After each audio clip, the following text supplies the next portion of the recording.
Praise the Lord, hallelujah.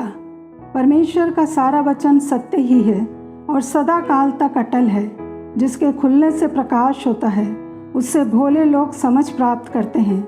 आज जब संसार में परिस्थितियां विपरीत हैं, प्रेरितों 4:32 में विश्वासियों को विश्वास करने वाली मंडली कहा है। मत्ती 9 में कई लोग लकवा के रोगी को खाट पर रखकर यीशु के पास लाए। यीशु ने उनका विश्वास देखकर रोगी से कहा, हे पुत्र, ढाढ़स बांध, तेरे पाप क्षमा हुए। एक स्त्री जिसे 12 वर्ष से लहू बहने का रोग था, उसने पीछे से आकर यीशु के वस्त्र को छू लिया। यीशु ने फिरकर उसे देखा और कहा, पुत्री, ढाढ़स बांध, तेरे विश्वास ने तुझे चंगा किया है। 2 अंधे यीशु के पीछे पुकारते हुए चले, हे दाऊद की संतान, हम पर दया कर। उसने उनकी आंखें छूकर कहा, तुम्हारे विश्वास के अनुसार तुम्हारे लिए हो। प्रभु हमारे विश्वास के अनुसार काम करते हैं। इब्रानियों 11:6 में लिखा है, विश्वास बिना उसे प्रसन्न करना अनहोना है, क्योंकि परमेश्वर के पास आने वाले को विश्वास करना चाहिए कि वह है और अपने खोजने वालों को प्रतिफल देता है। वो विश्वास जिससे परमेश्वर खुश हो जाए, क्योंकि वो विश्वास जो उनको खुश करता है वो दिखावटी, मरा हुआ, नकली और झूठा नहीं होता, वरन वचन पर आधारित होता है। जीवित लोगों का जीवित परमेश्वर पर विश्वास है। जीवित वचन, जीवित परमेश्वर, जीवित विश्वास। इब्राहिम ने निराशा में भी आशा रखा, इसलिए कि उसके पास वचन था कि तेरा वंश ऐसा होगा, हम मल्टीप्लाई होंगे, फ्रूटफुल होंगे। उस वचन के अनुसार वो विश्वास कि उसने जो कहा है उसे पूरा करेगा, विपरीत परिस्थितियों में भी फलवंत करेगा। अय्यूब का सब कुछ चला गया, प्रतिष्ठा चली गई, बिल्कुल निसहाय सा इंसान बनकर बैठा है। इन सब के बीच भी वो कह रहा है, मैं जानता हूँ मेरा छुटकारा देने वाला जीवित है, क्योंकि जिसने प्रतिज्ञा की है वह सच्चा है। क्या हम आज ऐसे विश्वास में खड़े हैं? बहुत सारी चीज़ें हमें रोकती हैं। यूहन्ना 16:33 में लिखा है, संसार में तुम्हें क्लेश होता है, परंतु ढाढ़स बांधो, मैंने संसार को जीत लिया है। उसने ऐसी कोई प्रतिज्ञा नहीं की थी कि हम क्लेश से बच जाएंगे, चाहे छोटे या बड़े क्लेश हों, लेकिन उसने ये जरूर कहा कि हम वैसे ही जय पा सकते हैं जैसे उसने जय पाई थी। परमेश्वर की दिलचस्पी हमें क्लेशों में से बचाने से ज़्यादा हमें जयवंत बनाने में है। 3री शताब्दी में जब मसीही लोगों को रोमी अखाड़ों में शेरों के आगे फेंका जा रहा था और रोमी साम्राज्य के विभिन्न भागों में जिंदा जलाया जा रहा था, प्रभु ने उन पीड़ाओं में से उन्हें नहीं बचाया। दानियल के समय में जिस परमेश्वर ने शेरों के मुंह को बंद कर दिया था और आग की भट्टी की शक्ति को मिटा दिया था, उसने अपने इन शिष्यों के लिए ऐसे चमत्कार नहीं किए, क्योंकि ये नई वाचा के मसीही थे जो अपनी मृत्यु के द्वारा परमेश्वर की महिमा करने वाले थे।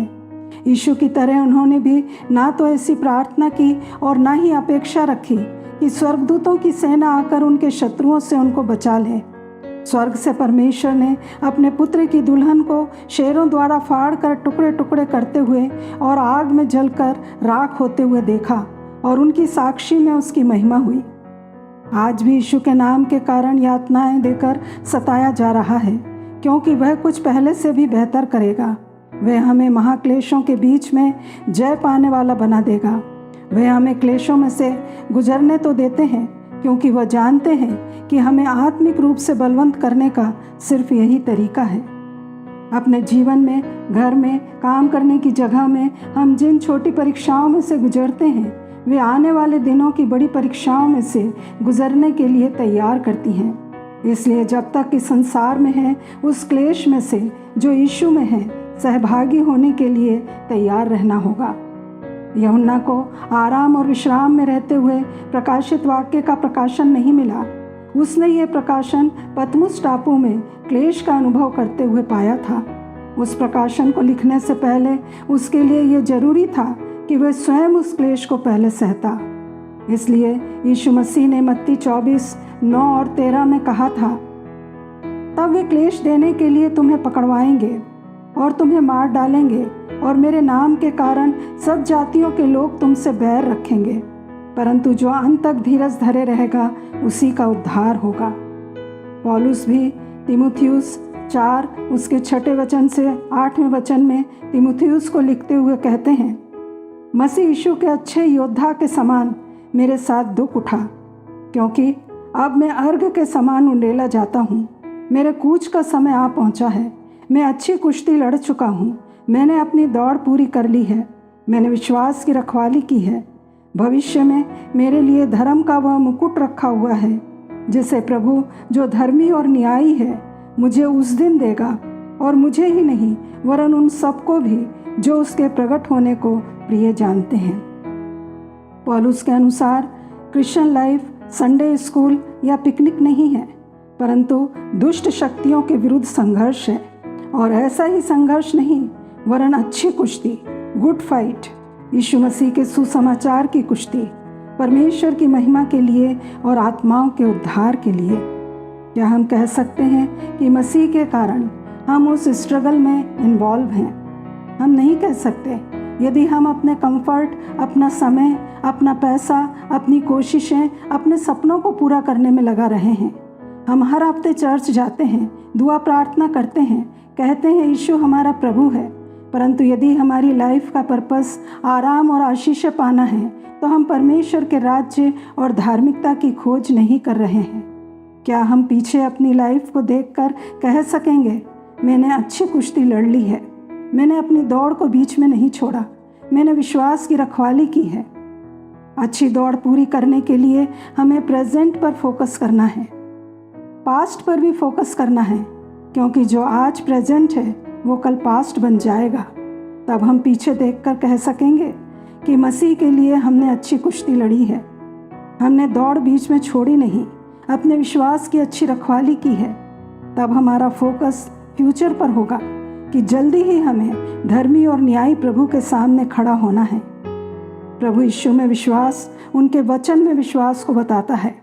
वचन में विश्वास यह कॉन्फिडेंस देता है कि मेरा अनुग्रह तुम्हारे लिए काफ़ी है। उसकी सामर्थ हमारी निर्बलता में सिद्ध होती है। बहुत से मसीही इस बात पर विश्वास तो करते हैं कि यीशु हमें अनंत जीवन देंगे, परंतु जीते ऐसे हैं और उनके व्यवहार ऐसे होते हैं मानो ये वचन साधारण शब्द हैं, अनरिलायबल हैं। मसीह में विश्वास, उसके हर एक शब्द में विश्वास होना है। Faith in Christ is faith in all his word, क्योंकि यह उसकी इंटेग्रिटी और पावर में विश्वास है। बहुत से मसीही इन वचनों पर विश्वास तो करते हैं, अंगीकार भी करते हैं कि पाप क्षमा करने का अधिकार केवल मसीह यीशु को है। उसका लहू हमारे पापों को क्षमा करता है और हमें शुद्ध करता है, परंतु अपने लिए एश्योर्ड नहीं है कि मेरे पाप क्षमा हो चुके हैं और उसका लहू निरंतर मुझे साफ करता है, क्योंकि शुद्धता और पवित्रता का जीवन नहीं जी रहे। ये वचन पर विश्वास नहीं है। कुश्ती और दौड़ हमारे लिए कठिन होगी यदि माता पिता से मिला पुराना स्वभाव अभी भी हम में है। यदि हमने नया जीवन नहीं पाया है, नया स्वभाव नहीं पाया है, तो पुराने स्वभाव में रहकर हम मसीह के वचन पर विश्वास नहीं कर सकते, क्योंकि हमारी पुरानी टेंडेंसी अपने पर विश्वास करने की है। हमारी अंडरस्टैंडिंग अपनी प्रशंसा और महिमा चाहती है। हम 5 मील, 10 मील, 20 मील मैराथन दौड़ में दौड़ सकते हैं, परंतु यदि हमने फिनिश लाइन को क्रॉस नहीं किया तो हम विजयी नहीं कहलाएंगे। जो अंत तक विश्वास रखेगा वो उद्धार पाएगा। इसलिए ये विश्वास की समस्या नहीं है, वरन वचन की समस्या है। हमारा विश्वास वचन के ज्ञान के द्वारा ऑपरेट होता है। दूसरी ओर डर, विद्रोह, अनाज्ञाकारिता, अविश्वास संसार के ज्ञान से आता है। कार्नल नॉलेज परमेश्वर के वचन को चौक कर देता है। डबल माइंडेड लोग परमेश्वर से कुछ भी प्राप्त नहीं कर सकते। इसलिए दूसरा पत्रस 1:4 में लिखा है, परमेश्वर के वचन के द्वारा उसने हमें बहुमूल्य और बहुत ही बड़ी प्रतिज्ञाएं दी हैं, ताकि इनके द्वारा तुम उस सड़ाहट से छूटकर जो संसार में बुरी अभिलाषाओं से होती हैं, ईश्वरीय स्वभाव के संभागी हो जाओ। तो प्रियो, प्रभु की करुणा हम पर खुली हुई है। हम उसमें प्रवेश कर सकते हैं और विजय योद्धा के समान अपनी दौड़ पूरी कर सकते हैं। हम मनुष्यों के मनों को बदलने और आत्माओं को बचाने के लिए लड़ाई में हैं। संसार और शैतान हमारे खिलाफ है, हमें जानना है कि हमारी जीत निश्चित है। हम कह सकते हैं कि मैं जो देखता हूँ उससे प्रभावित नहीं होता, मैं जो महसूस करता हूँ उससे प्रभावित नहीं होता, मैं केवल उसी से प्रभावित होता हूँ जिस पर मैं विश्वास करता हूँ, और मैं परमेश्वर के वचन पर विश्वास करता हूँ जो पूरे हुए बिना नहीं रहता। यीशु मसीह का अनुग्रह हम सब पर बना रहे, यीशु मसीह के नाम में, आमीन।